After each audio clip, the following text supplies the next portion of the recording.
હાલ કચ્છથી એક દુઃખદ સમાચાર સામે આવી રહ્યા છે। ગાંધીધામ તાલુકાના મીઠી રોહર ગામમાં નજીક હાઈવે ઉપર બપોરે એક ગેસ ભરેલા ટેન્કરમાં જોરદાર બ્લાસ્ટ થવાની ઘટના બની હોવાનું સામે આવ્યું છે।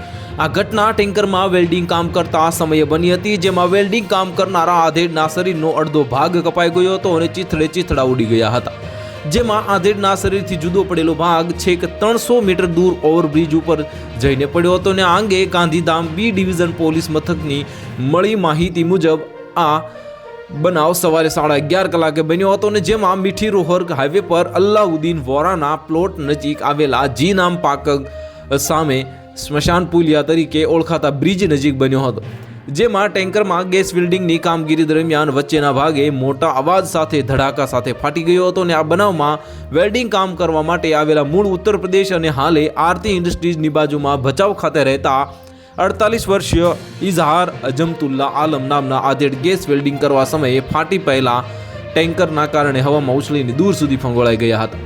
આ બનાવમાં મૃતકનો પગ શરીરમાંથી છૂટો પડીને 300 મીટર દૂર ધોરીમાર્ગના સ્મશાન પુલ ઓવરબ્રિજ પર ઉડીને પડ્યો હતો, અને અરેરાટી ભર્યા આ બનાવના સદભાગ્ય અન્ય કોઈ લોકો ટેન્કરની બાજુમાં ન હોવાથી મોટી જાનહાનિ ટળી હતી।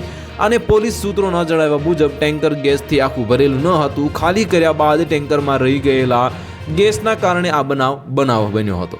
તો હાલ માટે આટલું જ। મળીશું નવી અપડેટ સાથે। જો તમને અમારા વિડીયો પસંદ આવતા હોય તો વિડીયોને લાઇક કરી દેજો, ચેનલને સબસ્ક્રાઇબ કરી બાજુમાં આવેલા બેલ આઇકનને દબાવી દો, જેથી તમને આવા સમાચારની અપડેટ મળતી રહે।